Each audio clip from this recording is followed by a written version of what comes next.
Idenya memang aku pengennya bikin kebun aku jadi bersih, dan aku pengen banget tuh pakai sesuatu barang-barang yang sebetulnya ada dulu di rumah aku sebelum aku cari keluar. Jadinya aku sering banget kayak memanfaatkan apa sih yang ada di rumah yang sebetulnya nih harusnya dibuang, tapi kita masih bisa loh manfaatin. Itu yang aku pakai di kebun aku ini. Oh, kalau yang dirasakan selama berkebun itu pasti senang banget ya. Kalau kita masuk ke dalam kebun tuh kayak butuh waktu yang sangat lama, jadi nggak kayak cuma setengah jam gitu. Dan nikmatin semua tanaman yang kita tanam dari kecil tuh kayaknya tuh sesuatu banget ya. Apalagi sampai kita nanti memetik hasilnya. Walaupun kadang ada gagalnya pasti ya. Kayak tiba-tiba mati lah dari sekian banyak yang kita semai, cuma satu atau dua yang hidup. Tapi itulah proses alam gitu.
Halo, perkenalkan nama saya Nian. Kita sedang ada di kebun aku. Kebun aku ini ada di rooftop lantai 3. Kebunnya Nian. Letaknya adalah di Sunterjaya, Jakarta Utara.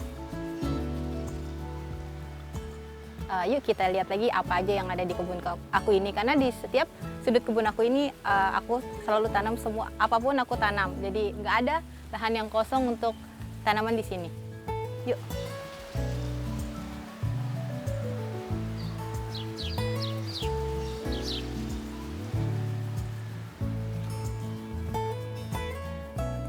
Oke, di sini yang seperti aku bilang nggak ada sudut yang nggak ada tanamannya kayak gini. Aku ini nanam di sini ada bed ini, ada kangkung, ada cabai aku taruh. Ini aku coba ada stroberi yang semoga aja dia bisa tumbuh dengan baik nanti. Di sini juga ada ini kayaknya sih timun ya, tapi timun kerai ini. Terus aku juga punya buah, ada kedongdong yang lumayan udah ranum ini. Setelah ini tuh aku juga punya, di sini juga ada cabai. Di sini karena aku suka teori secara natural, jadi di sini pun aku bikin layering. Jadi ada tanaman-tanaman yang tinggi, ada tanaman-tanaman yang sedang, dan ada tanaman-tanaman bawah. Kayak gini, kita bisa lihat ada pisang, terus ada tanaman bawah kayak kedongdong ini, dan ada tanaman bawah lagi kayak kangkung. Kenapa aku pakai konsep ini? Karena memang dari semangat awalnya aku suka banget secara natural ya. Tapi kita kan tinggal di perkotaan.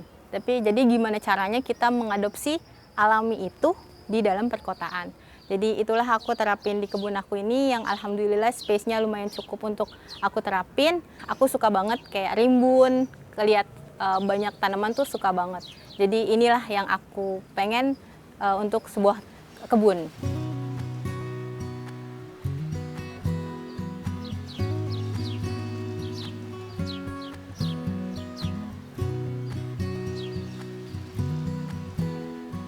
Jadi di kebun aku ini, kebunnya Nian, ada 2 tempat yang aku bedakan. Di dalam itu khusus untuk tanaman-tanaman besar dan tanaman buah seperti ini.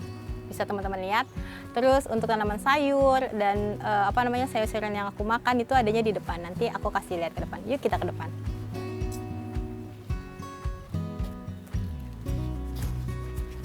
Kita akan ke depan. Sekarang kita lihat di kebun aku yang di depan, sayur-sayuran semua. Emang agak riskan sih, cuma karena aku udah biasa, jadi insya Allah aman ya teman-teman.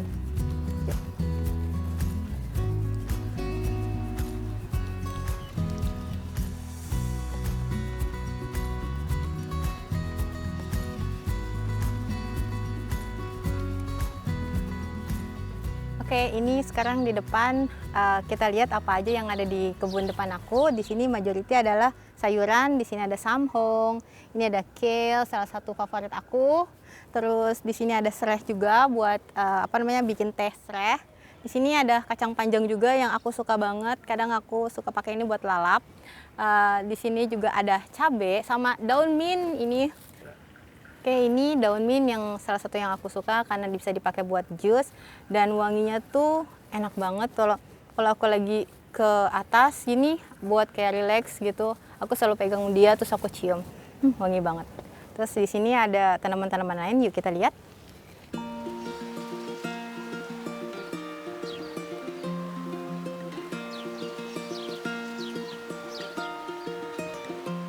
Awal mulanya aku memutuskan untuk berkebun itu karena kebutuhan ya. Aku kebetulan udah melakukan proses clean eating, jadi untuk lebih mudah mendapatkan sayur-sayur yang emang nggak ada di pasaran atau jarang banget di pasaran dijual.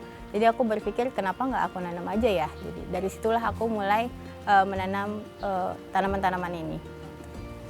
Oh, kalau yang dirasakan selama berkebun itu pasti senang banget ya. Emang awalnya tuh kayak kita nggak tahu aja, tapi karena mengalir. Kalau kita masuk ke dalam kebun tuh kayak butuh waktu yang sangat lama, jadi nggak kayak cuma setengah jam gitu. Jadi waktu tuh kayak bergerak tuh cepet gitu, tiba-tiba aku udah 2 jam di kebun loh, aku udah 3 jam di kebun loh gitu. Nggak terasa gitu. Dan nikmatin semua tanaman yang kita tanam dari kecil tuh kayaknya tuh sesuatu banget ya. Apalagi sampai kita nanti memetik hasilnya. Walaupun kadang ada gagalnya pasti ya. Kayak tiba-tiba mati lah dari sekian banyak yang kita semai cuma 1 atau 2 yang hidup, tapi itulah proses alam gitu. Jadi seleksinya tuh benar-benar seleksi alam.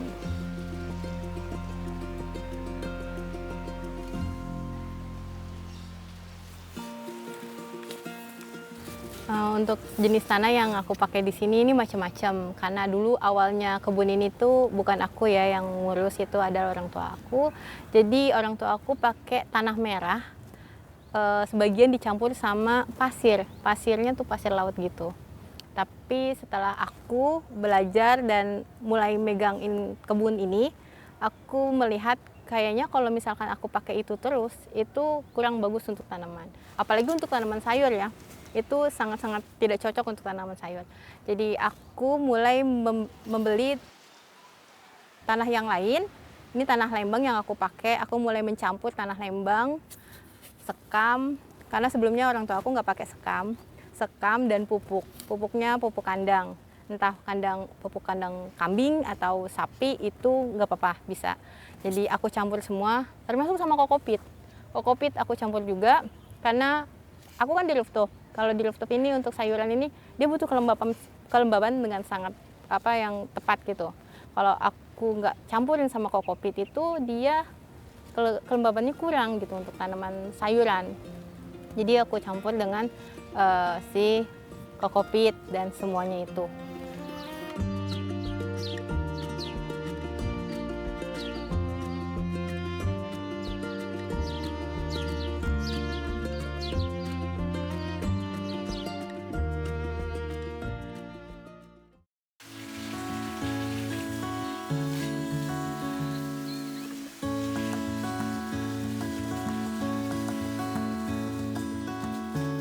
Background udah pasti nggak punya ya.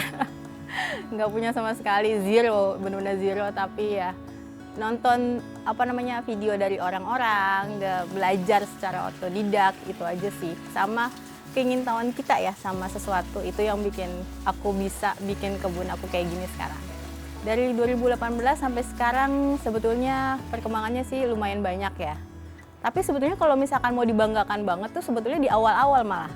Karena di awal-awal tuh benar-benar aku mencoba banyak banget jenis sayuran dan bunga juga. Terus jadi tuh di sini tuh benar-benar kayak banyak sayuran dan banyak bunga sebetulnya. Itu aku senang sampai aku punya marigold segala macam, bunga matahari ada di mana-mana.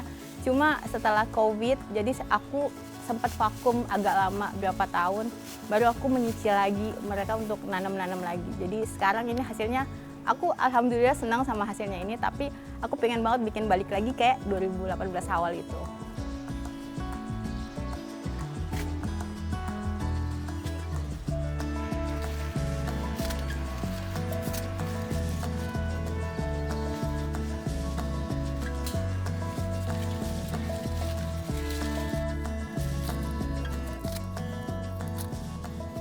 Jadi ini adalah salah satu raised bed project aku. Di sini aku menggunakan metode no digging. Jadi sebetulnya tanah ini tuh agak sedikit kurang subur, tapi aku mau mencoba untuk membuatnya subur kembali, tapi secara alami. Jadi aku tidak digging, aku hanya menambahkan daun-daun atau kayu-kayu gini sampai mereka lapuk secara alami dan membuat si tanah ini menjadi subur kembali. No digging ini bisa dibilang mungkin efektif, cuma seperti kita tahu natural itu butuh waktu. Jadi tetap aku kerjain karena ini efektif, karena berkelanjutan secara kontinu dan lama gitu. Jadi kita nggak perlu benar-benar menjaganya lagi karena memang alam udah jaganya dia. Terus si tanah udah punya ekosistem untuk menjaga dirinya sendiri.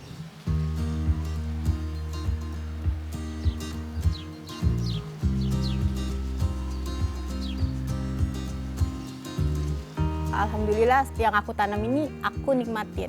Dari mulai teh bunga ataupun tanaman toga juga, sayur, semua buah. Pokoknya aku memang nanam di sini semua yang aku tanam itu aku pengennya awalnya banget tuh pengen bisa aku konsumsi. Jadi mayoritas sayuran aku, tanaman aku yang ada di kebun ini memang diperuntukkan untuk dikonsumsi. Tapi mulai ke sini aku mulai berpikir untuk nggak apa-apa lah dikasih tanaman hias sedikit-sedikit, tapi nggak banyak.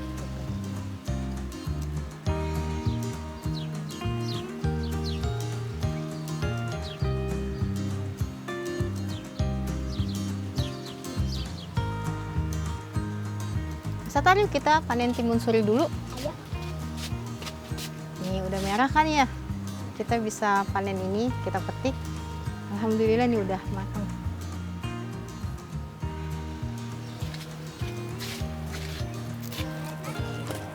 Petik aja ini Mas Satar. Iya, insya Allah, alhamdulillah ya.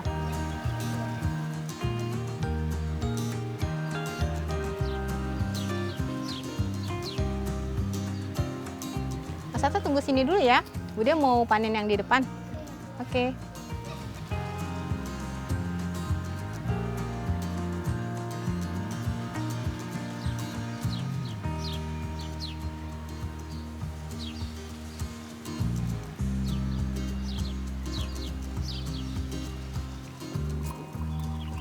Dasarnya kalau untuk jenis tanaman sendiri, kalau sayur aku pilih ya memang yang bisa aku konsumsi. Awalnya malah aku strict banget, pengennya yang aku bisa makan aja gitu istilahnya. Tapi kesini-sini enggak, karena aku suka diversity, jadinya tetap aku ada tanaman buah aku mau, terus juga ada request dari orang tua aku kayak tanam ini dong gitu kan. Itu aku mau, terus aku juga mulai campurin sama tanaman-tanaman kecil. Bahkan tanaman-tanaman liar pun aku biarin tumbuh gitu sekarang gitu.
Oke, sekarang kita mau bikin ekoenzim. Ini aku udah nyiapin sisa dapurnya ini, sayuran sama buah.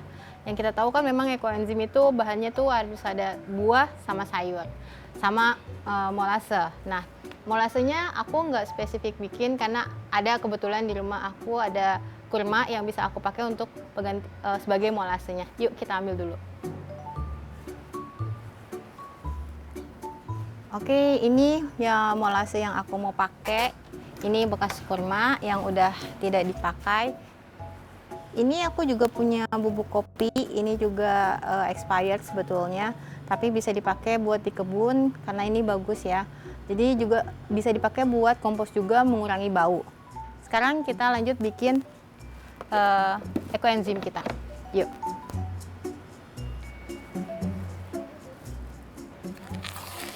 Oke, ini aku buka dulu si kurmanya. Perbandingan yang aku pakai ini adalah 1 untuk kurma, 3 untuk si buah-buahan dan sayur, dan 10 untuk air. Ini aku pakai gelas ukurnya buat takaran kita ya. Pokoknya takarannya itu boleh pakai wadah apapun, yang penting 1, 3, dan 10. Ini aku masukin ke wadah ini yang udah aku siapin, memang 1 ini, terus buahnya,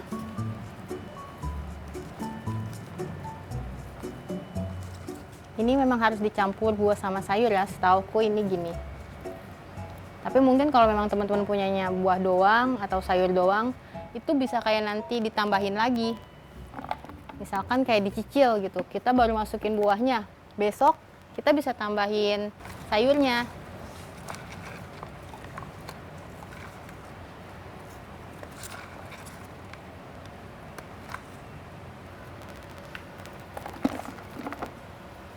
Ini kita tinggal kasih airnya.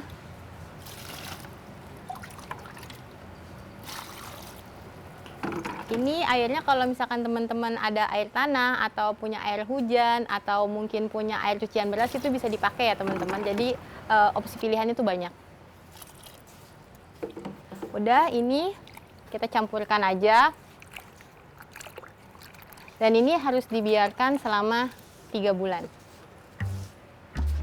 Kita simpan di tempat yang teduh selama 3 bulan. Setelah itu baru kita bisa pakai. Oke, ini aku selain bikin ekoenzim, aku udah punya POC yang aku bikin. Ini dari bahan limbah dapur juga. Jadi ini air lindri, kita juga bisa bilang. Dari sayur-sayuran, buah-buahan, atau apapun itu yang kita ada dari dapur, bisa kita bikin POC. Ini mau aku aplikasikan, jadi aku harus campur ini sama air 1:10 ya teman-teman. Ini aku udah siapin tempatnya. Ini juga bekasan di rumah yang udah pecah, jadi aku manfaatkan lagi. Aku takar dulu di sini. Kalau pengaplikasian ini biasanya setiap perkebun itu sama, tapi ada yang beda untuk ininya. Kalau aku mungkin cuma seminggu sekali, ada yang mereka menggunakan kayak 3 hari sekali, tergantung dari kebutuhan si pengembunnya itu sendiri dan kebutuhan si tanaman ya teman-teman. Ini mau aku langsung tambahin air. Yuk.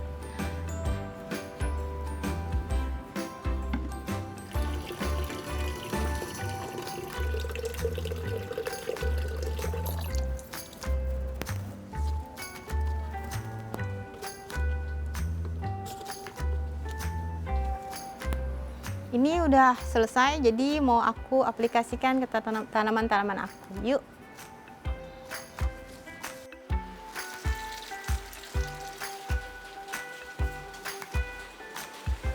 Aku awalnya juga nggak gitu kenal itu apa sih manfaat kebun gitu. Buat aku sendiri aku nggak tahu. Aku cuma taunya aku berkebun, aku pengen makan sayur ini, aku pengen makan ini gitu. Itu yang buat aku pertama kali berkebun. Tapi setelah kelanjutan, menurut aku kebun itu jadi tempat healing yang menyenangkan. Berkebun itu kayak proses hidup yang kita anggap susah, itu jadi nggak terlalu susah gitu.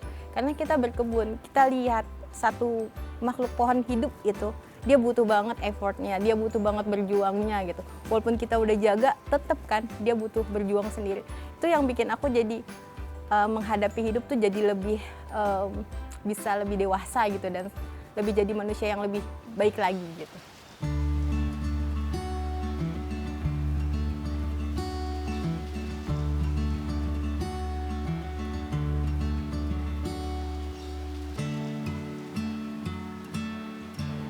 Oke, sekarang kita waktunya membuat nutrisi kalsium dari cangkang telur. Ini cangkang telur yang udah aku simpan, aku keringin. Sebelum dikeringin kita cuci dulu ya teman-teman. Jadi biar nggak telurnya itu nempel-nempel. Setelah itu, setelah kering semua udah aku kumpulin ini, aku mau blender dia biar halus sebelum kita aplikasi ke tanaman-tanaman. Jadi teman-teman, berkebun itu salah satu hal yang menyenangkan dan otomatis dengan berkebun itu nanti kita melakukan banyak hal lainnya, seperti kita maunya tuh zero waste, terus kita maunya tuh sesuatu yang sustain. Jadi itulah, jadi kita akan melihat sekitar kita, apapun yang bisa kita pakai untuk pupuk atau untuk alat, itu pasti akan kita manfaatkan. Itu adalah salah satu, aku bilangnya adalah benang merahnya kita berkebun.